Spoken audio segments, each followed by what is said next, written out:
This happened a few years ago, when my now husband and I just began dating. He was living in a really cute house on a hill with his mom and stepfather. I have always been a believer in the paranormal. I even used to see things back when I was younger that still send chills up my spine. Somehow, I put a block on it, according to a close family friend of mine who is a psychic, but part of me wanted to experience what I used to see again, now that I am older and feel that I could handle it. Anyway, when I first started going over to his house, I remember one specific night he asked me to come over for dinner, as his stepdad was cooking up a storm. I remember sitting in the kitchen at their island and having a conversation with both him and his stepdad, when, all of a sudden, the doorbell rang. They had a habit of keeping the front door open for their 2 dogs to stare out and gaze at the neighbors and birds that passed by. "Who was that?" I asked, looking around to see if we were expecting some more company. I knew something was wrong when my husband and stepdad looked at each other with a smirk. "You'll have to get used to that," his stepdad laughed. "Who is Edna?" I asked, preparing myself for the answer I knew was coming. "Our ghost," my husband said, "is harmless. She just likes to play pranks, especially on people who are new to our home. Once you get used to her, she won't bother you anymore. But the more you're afraid and react, the more she'll bother you." I tried to hide my fear the best I could as I started to spend the weekend sleeping over. Late at night, there would be loud knocks coming from the basement, footsteps going up and down the stairs when everyone had gone to bed. But I have to say what really put the cherry on top of this harmless haunting was when I was alone in my husband's room watching TV one night. He was in the basement doing his laundry, and his mom and stepdad were in the family room, a floor down from me, watching a movie. I heard footsteps coming up the stairs but thought nothing of it, and kept my attention on the TV. From the corner of my eye, I could make out a woman coming up the stairs, whom I assumed was his mom. "Hi, Val," she said softly. "Hi," I replied. I felt rude that I didn't bother to turn my face to actually see her, but I was so in tune with the show I was watching that I heard the footsteps stop when she reached her room. Not too long after, I heard footsteps coming up the stairs again, and this time they made me jump. It was his mom who came into the room to say hi. "I didn't hear you go back downstairs again," I gasped. She looked at me confused, telling me she had been downstairs the entire time, and this was the first time she was coming back up the stairs. I was scared. Yes, I admit it, even regretting what I had mentioned before about wanting to experience the paranormal again. She helped calm me down and said, "Edna is just playing around with you." Edna was the previous owner of the home and died there of dementia and Alzheimer's. I guess part of her didn't ever want to leave, or she had some unfinished business to take care of. After that day, she would still pull some harmless pranks, like things going missing, things being placed in one spot and moved to another, my mother-in-law's windows being washed, and her seeing her apparition in the window smiling, my niece's toys being knocked over and no one there, and off. Of course, messing with that damn doorbell again. My now in-laws have sold the house and moved down to Florida, but I still wonder to this day if the new owners are experiencing what we had. I hate to say that I miss these harmless pranks. I'll never forget you, Edna.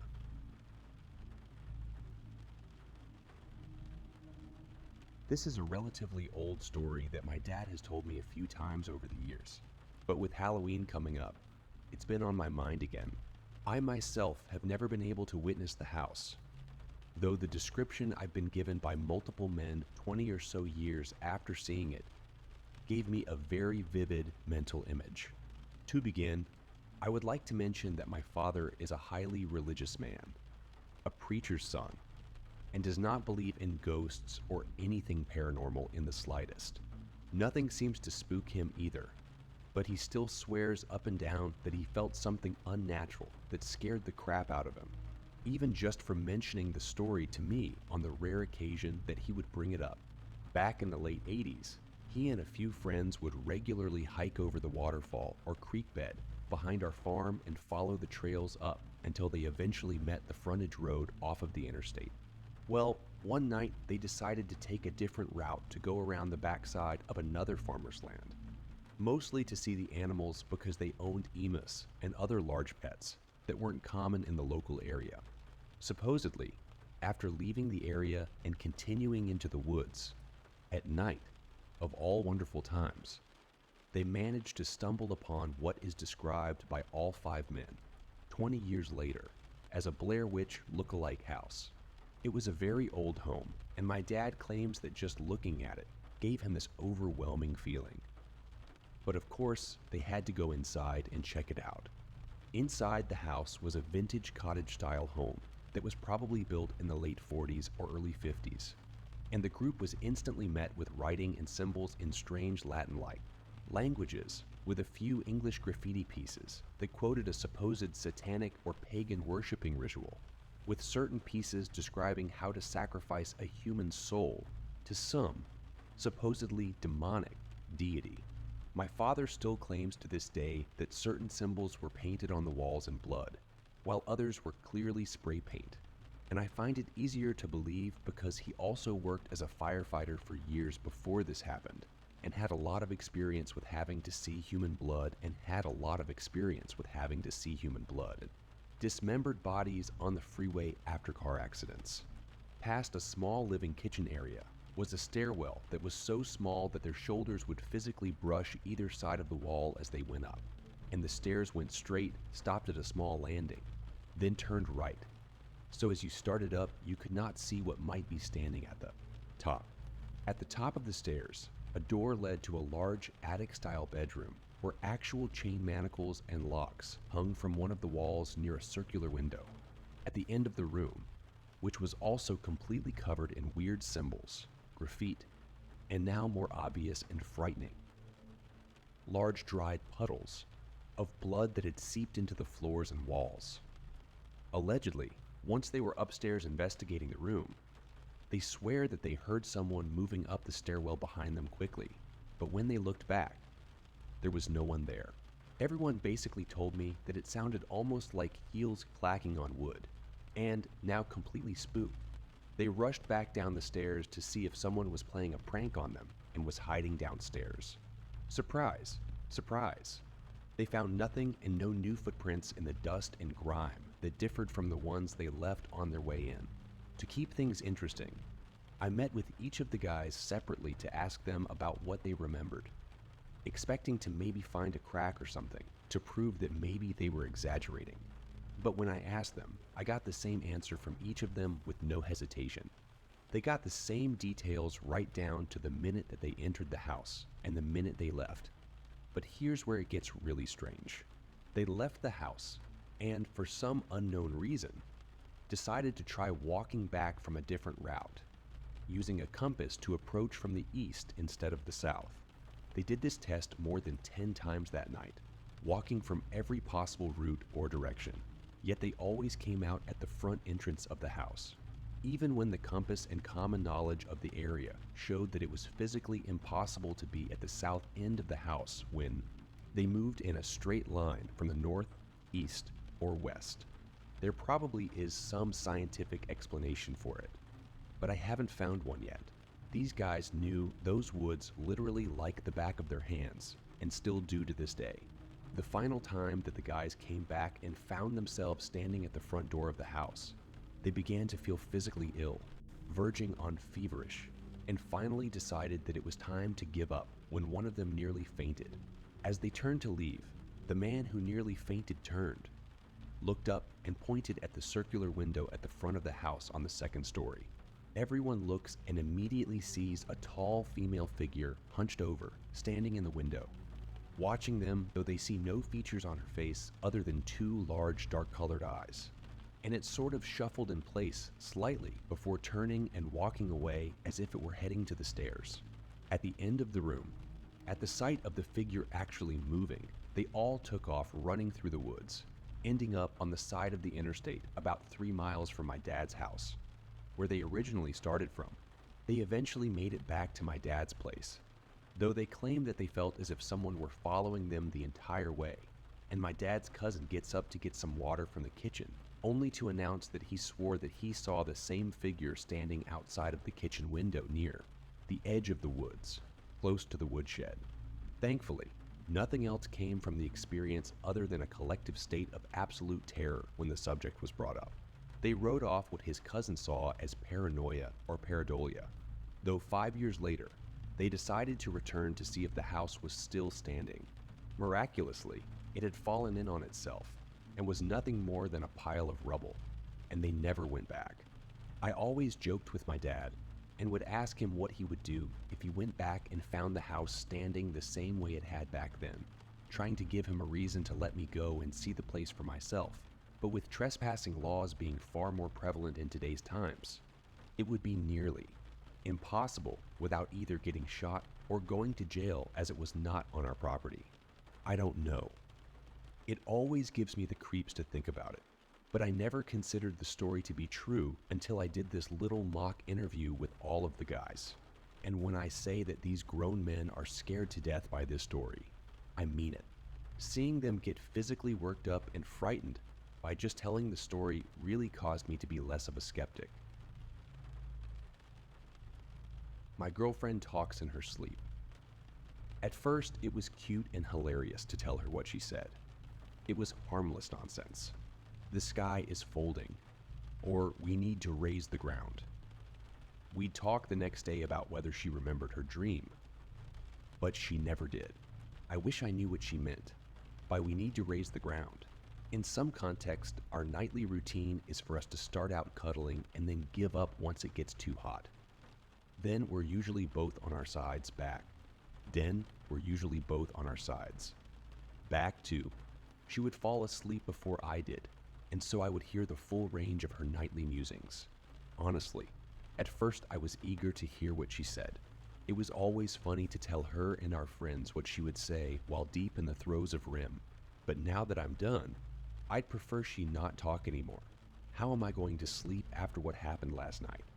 Last night, around 11 p.m., she was asleep, and I was still up reading. Back to back, I hear her mumble something under her breath. I couldn't quite make out what she said, but I lean over from my book to peek at her face. And she is sleeping soundly. I return to my book and get absorbed back into its pages. At some point, I fall asleep. Next thing I know, I'm woken up by my girlfriend talking at full volume. I open my eyes, and at some point in the night, both of us have turned to lay face to face. My girlfriend's eyes are wide open. She's staring right at me, mere inches from my face. No response. Those eyes look at me when I speak, though. They are now deadlocked, looking right into my eyes. Her breathing hasn't changed. That is sleep breathing for sure. That's when, while looking right at me, she says in a too deep voice, "Come back to bed." Dearie. My girlfriend has never called me dearie before.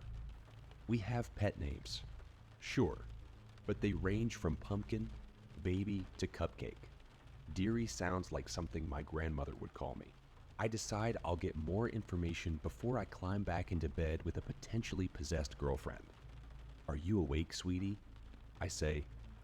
"I'm going to get a drink of water, baby. Be right back. Can I get you anything?" I'm fully planning to run out of the house the moment I'm over the threshold. But my normally agreeable and sweet girlfriend decides I'm not allowed to leave. "As serious as cancer," she says in that too deep horror voice. "Take one step out of that door, and I will rip out your throat and spit down your neck." Shocked, but understanding the importance of not letting this beast know I am in trouble, I reply, as interesting a proposition as that is, "I think I'm going to," and thinking quickly, I grab my water bottle from the nightstand. This doesn't please my girlfriend, as she decides to start screaming and fingering her way towards me. It is a supernatural scream, so high-pitched and bird-like that I feel as though my neighbors 3 houses down were going to ask us if they heard that last night. As fast as I can muster, I unscrew the lid and douse her in water. Like I knew what I was doing. Her eyes closed, her garbled appendages normalized, and she was back asleep. I'm going to sleep on the couch for a while. Maybe forever. She'll understand when she's awake. My girlfriend talks in her sleep. At first, it was cute and hilarious to tell her what she said. It was harmless nonsense. The sky is folding, or we need to raise the ground. We'd talk the next day about whether she remembered her dream. But she never did. I wish I knew what she meant by we need to raise the ground. In some context, our nightly routine is for us to start out cuddling and then give up once it gets too hot. Then we're usually both on our sides, back to back.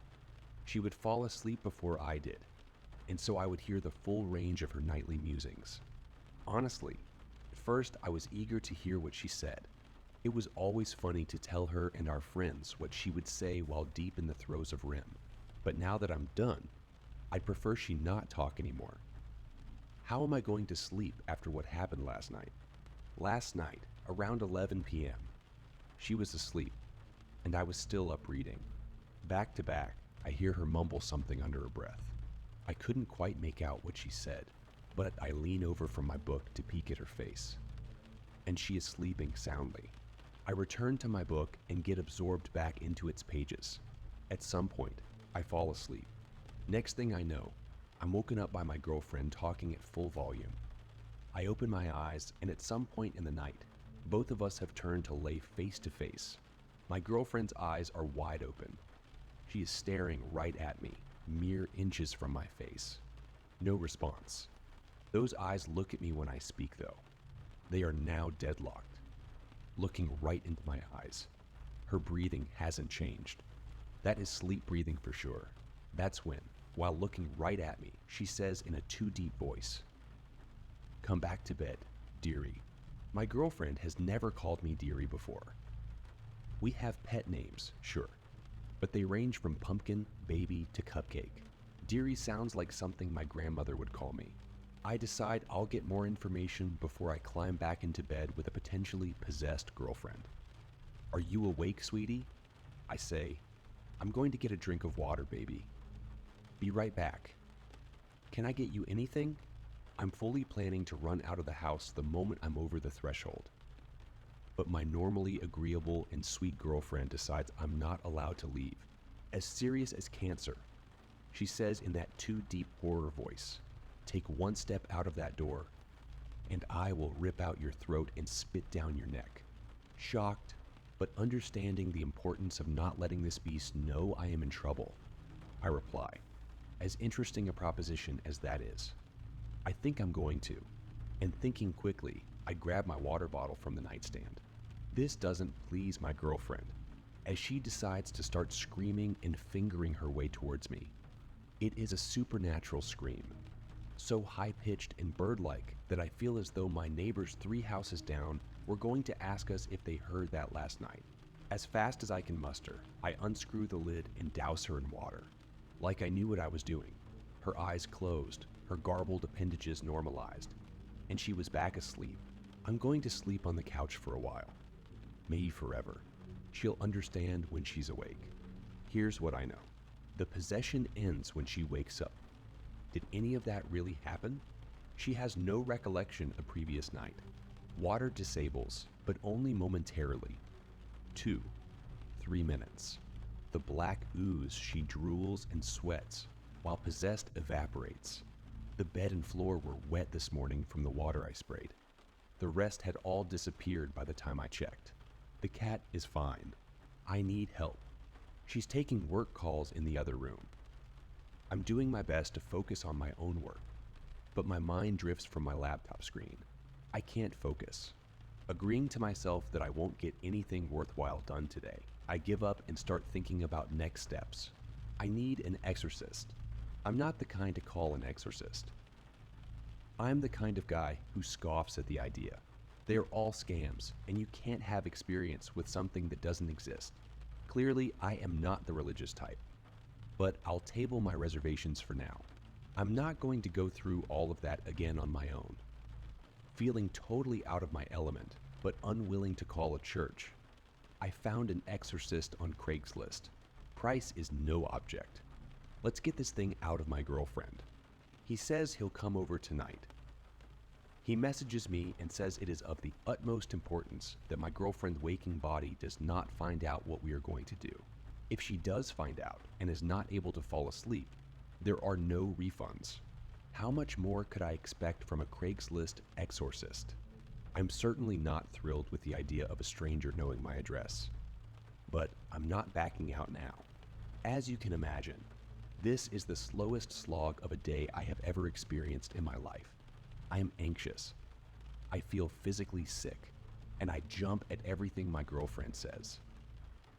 I can't look into her eyes without imagining that eerie yellow tinge behind them. Around lunchtime, I hear her humming happily in the kitchen. She really has no idea, does she? A profound sense of certain death washes over me as I watch her wield a knife to cut vegetables. Finally, the workday is over. My acting this evening was on par with any Oscar winner, remembering what The Exorcist told me and failing to come up with an excuse. I got into bed with her. I made sure to place the cat in a comfortable spot in the living room. We're reading side by side when she leans over, kisses me goodnight. My eyes are open and turns out her bedside table light. I'm going to keep mine on for now. Thank you. My body is tense with a desire to bolt, and we begin to spoon. She cannot learn that something is wrong. For just a little longer, I figure I'm safe as long as I exit before she's asleep. She raises her head and asks, "Why is your heart beating so fast?" Thinking quickly, just freaked myself out by my book is all. Maybe reading horror before bed isn't the best decision. Thankfully, she laughs at my obsession with the macabre and returns her head to the pillow. I count down to 3 minutes. That's 180 Mississippians. She must have been close to falling asleep because she didn't protest when I got up. I install the chair as my lock and wait. "Where are you, Pumpkin? Can't you sleep?" This is so close to my girlfriend's voice that I'm certain I made the whole thing up. I'll play it safe, I decide, and not respond. Again, "It's cold without you, baby. Come back to bed." I'm sure it's cold as hell where this thing is from. I'm not opening the door. There's someone coming up the driveway. It's late. Don't let them in. I stand up to answer the front door. Outside, in the dim front door, light is a tall man clad in traditional priest garb. He looks like Ethan Hawke from that movie First Reformed, but clearly has a body covered in tattoos, as evidenced by the inked skin poking out from beneath his cuffs. Pretty much exactly what you would expect from a Craigslist exorcist. There's not much time to introduce ourselves as we hear an alarming scrape come from the bedroom. I take this moment to read the priest's face and check if he actually has experience with this. He seems to at least be brave, his face giving no indication that he is wearing a costume for a quick buck. Outside the bedroom door now, in hushed tones, he begins to explain what he is going to do. Brandishing a Bible in a small jar of holy water, I decide not to explain that sink water works fine. We're about to open the door. Hands on the chair, I hear scraping again. This time, I realize the sound was never coming from the bedroom. It came from the living room. To my left, I hear the stranger breath out softly. The cat. The cat has been watching us this whole time. Its normally green eyes, now bloodshot and yellow. No pupils in sight, poking out from around the corner. Black paste drooling from its agape mouth, leaving a snail trail of fluid behind it as it stalks out into the open. It attempts to hiss while making eye contact with the priest, but all that comes out is a bubbling gurgle as more fluid leaks onto the hardwood. Are the cat's legs longer than usual?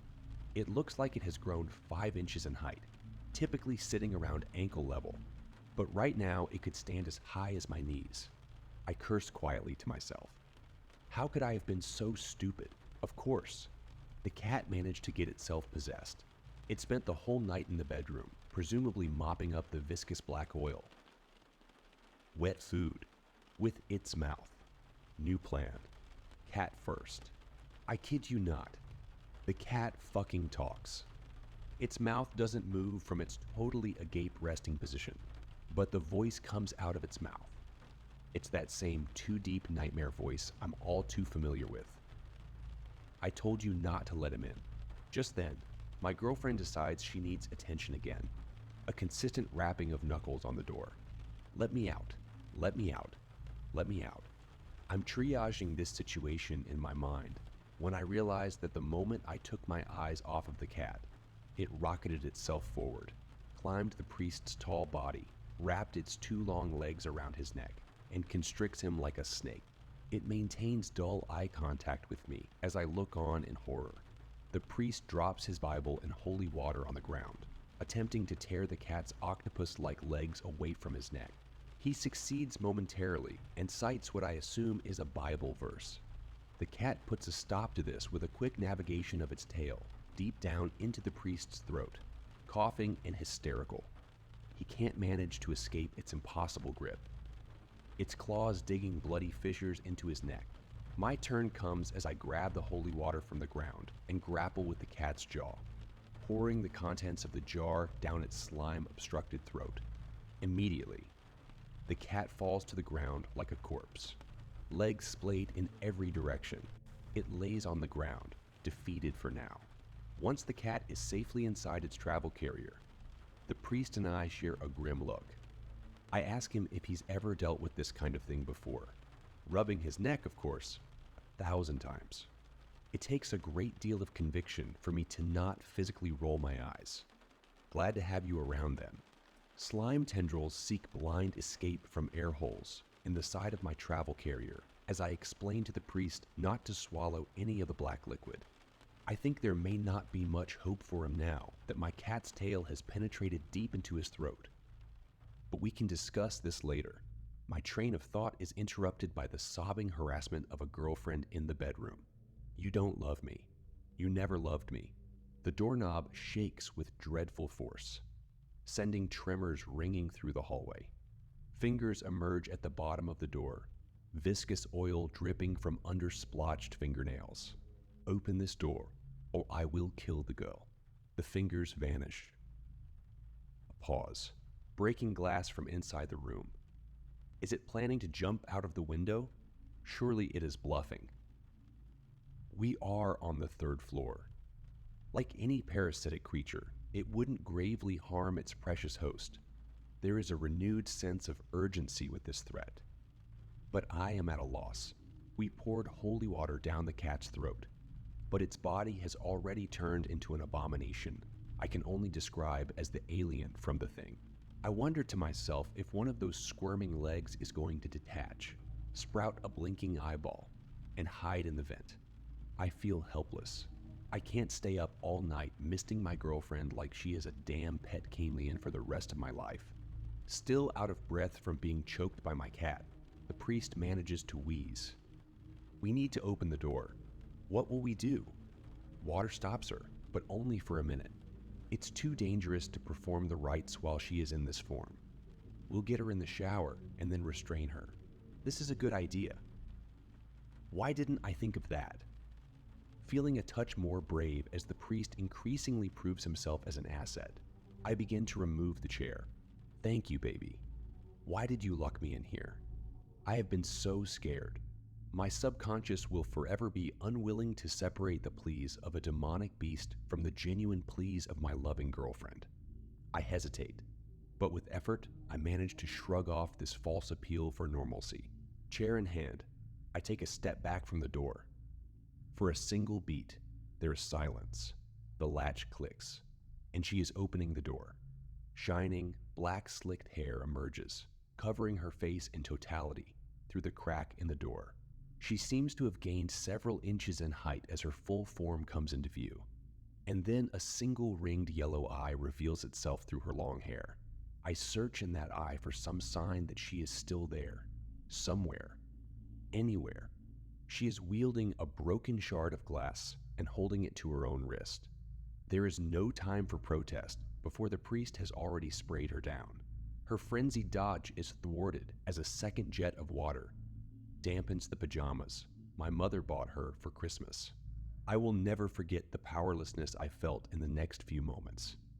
With only a few seconds left of control, the demon cut my girlfriend's hand cruelly at the wrist with the shard of glass. That not being enough, she gnaws the rest off with her mouth. Completely dismembered, her hand splashes to the ground in a grotesque, murky puddle of blood and oil. Stunned, I witness a transformation of the human body before me. Her body shakes globally and erratically on the ground as her skin regains its color. I remember a classmate from school who had seizures and that we needed to protect her head.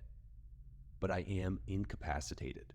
The priest doesn't take time to emotionally reckon with the fact that my girlfriend just lost her non-dominant hand.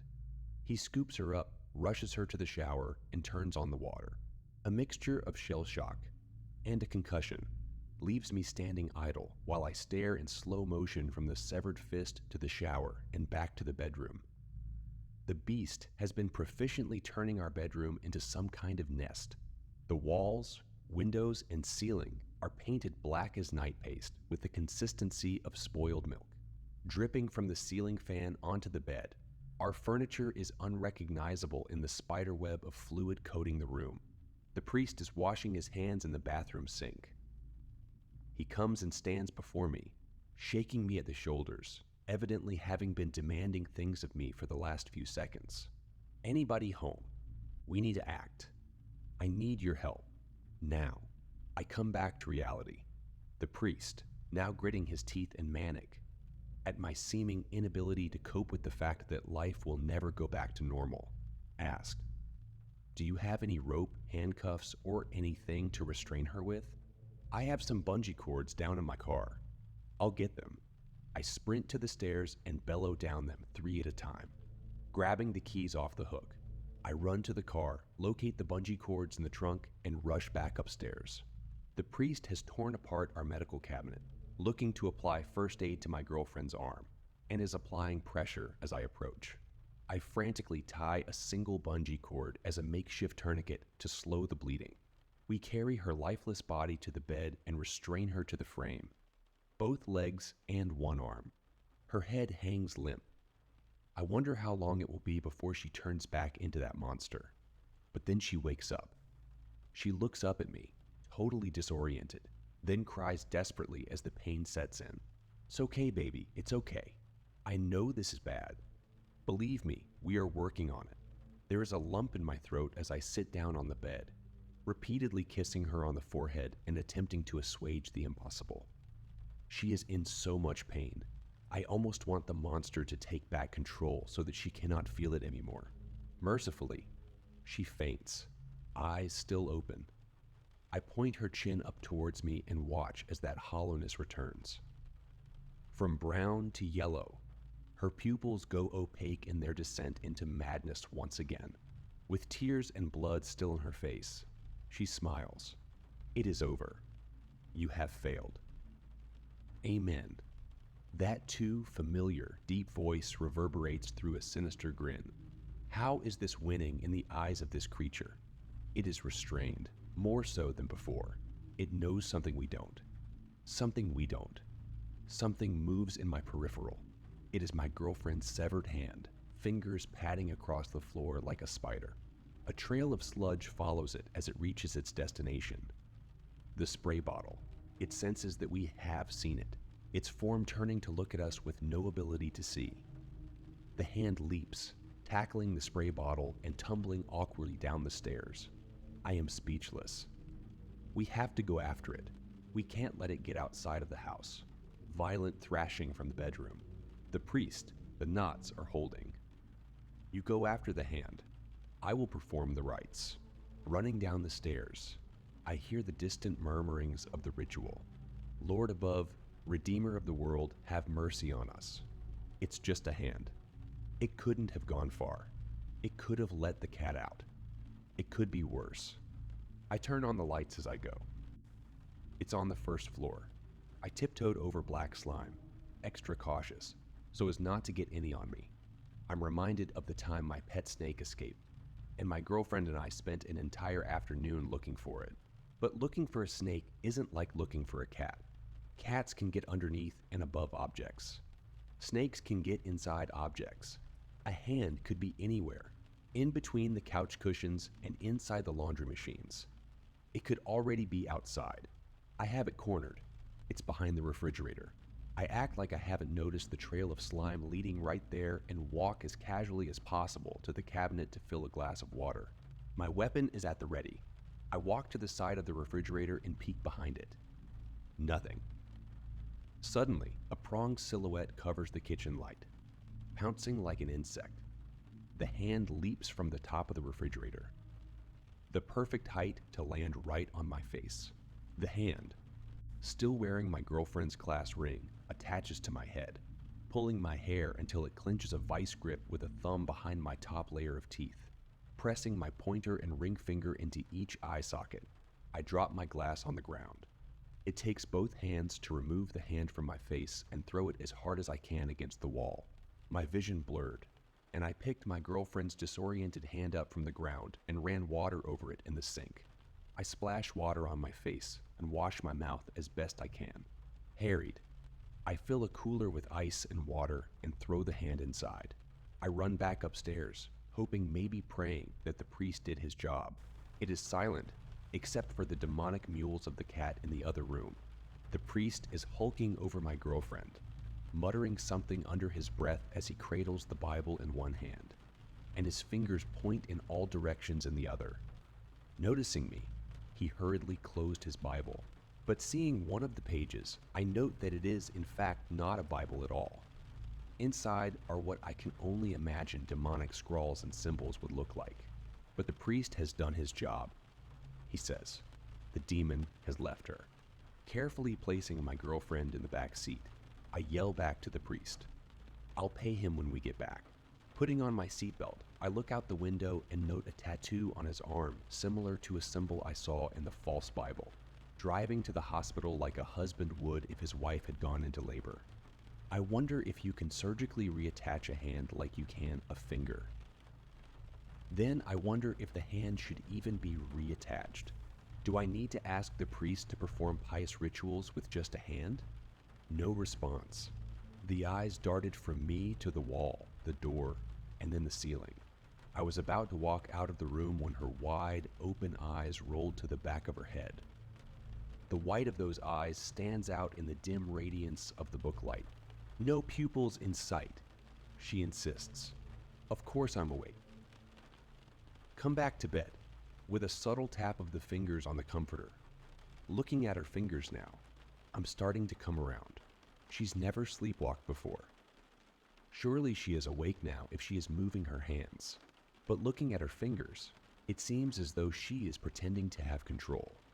They are all going in different directions, with one finger pointing straight down and the others to the side. Those hands are not my girlfriend's hands. They're simulating normal movement as best they can though. But her eyes are vacuous, like she is looking through me. These eyes, man. It's like she was straining to widen them as much as possible. Those are the eyes I fell in love with, and right now they are scaring the absolute piss out of me. My heart rate skyrockets, and chock full of adrenaline. I throw off the covers and jump out of bed. Looking at her, her eyes follow me like a painting, but her body stays still. For 1 second, I decided that my booklight was keeping her awake, and what she had said was, "Can you please turn that off?" Now that I'm out of bed and looking at her, she's not right. Her body hasn't moved, but her eyes dart from looking at me to looking around the room. I dare to ask her, "Are you all right?" No response. The eyes darted from me to the wall, the door, and then the ceiling. I was about to walk out of the room when her wide, open eyes rolled to the back of her head. The white of those eyes stands out in the dim radiance of the booklight. "No pupils in sight," she insists. Of course I'm awake. "Come back to bed." With a subtle tap of the fingers on the comforter, looking at her fingers now, I'm starting to come around. She's never sleepwalked before. Surely she is awake now if she is moving her hands. But looking at her fingers, it seems as though she is pretending to have control. They are all going in different directions, with one finger pointing straight down and the others to the side. Those hands are not my girlfriend's hands. They are simulating normal movement as best they can though, but her eyes are vacuous, like she is looking through me. These eyes, man. It's like she was straining to widen them as much as possible. Those are the eyes I fell in love with. And right now, they are scaring the absolute piss out of me. My heart rate skyrockets and chuck. Full of adrenaline, I throw off the covers and jump out of bed. looking at her. Her eyes follow me like a painting, but her body stays still. For 1 second, I decided that my book light was keeping her awake, and what she had said was, "Can you please turn that off?" Now that I'm out of bed and looking at her, she's not right. Her body hasn't moved, but her eyes dart from looking at me to looking around the room. I dare to ask her, "Are you all right?"